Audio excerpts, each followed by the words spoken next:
क्या आपके पास कोई संपत्ति है और आप चाहते हैं कि आपके पश्चात वह संपत्ति उसी व्यक्ति को मिले जिसको आप देना चाहते हैं, तो ये वीडियो आपके काम की है।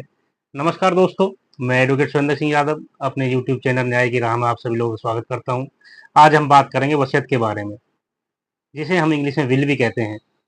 वसीयत एक ऐसा दस्तावेज है जिससे यह बताया जाता है कि जो मरने वाला व्यक्ति है उसकी संपत्ति किस व्यक्ति को मिलेगी और किस व्यक्ति को उस संपत्ति में से कितना अंश मिलेगा।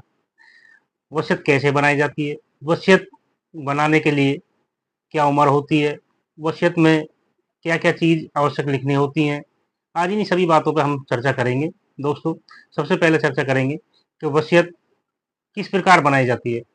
दोस्तों, वसीयत लिखित में होनी चाहिए, कम से कम दो गवाहों के उस पर हस्ताक्षर होने चाहिए और यदि उसको रजिस्टर्ड करा लिया जाए तो भविष्य में वाद विवाद होने की संभावना कम होती है। वसीयत में हमको क्या क्या चीज़ लिखनी चाहिए ये भी आवश्यक है। वसीयत में हमको स्पष्ट रूप से संपत्ति की डिटेल लिखनी चाहिए और किस व्यक्ति को कितना अंश दे रहे हैं ये भी स्पष्ट होना चाहिए। और यदि वसीयत करने वाले व्यक्ति का कोई वारिस है और उस वारिस को उस संपत्ति में से कोई अंश नहीं दिया जा रहा है तो उस बात का भी स्पष्टीकरण उस विल में होना चाहिए।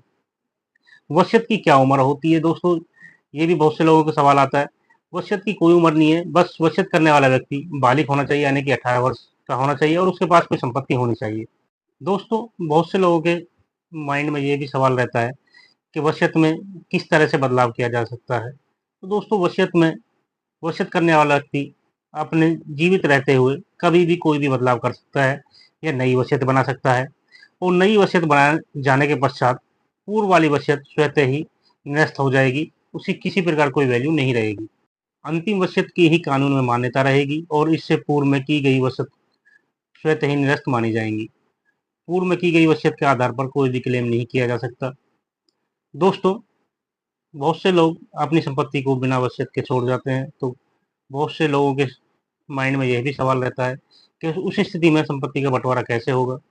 तो दोस्तों, उस स्थिति में संपत्ति का बंटवारा भारतीय कानून के अनुसार होगा, जैसे कि हिंदू सक्सेशन एक्ट है और इंडियन सक्सेशन एक्ट है, उसी के द्वारा संपत्ति का बंटवारा होगा, ना कि मरने वाले व्यक्ति की इच्छा के अनुसार बंटवारा होगा। दोस्तों, यदि आप चाहते हैं कि आपकी संपत्ति आपके पश्चात उन्हीं व्यक्तियों को मिले जिसको आप देना चाहते हैं, तो आज ही अपनी वसीयत बनाने के बारे में सोचिए।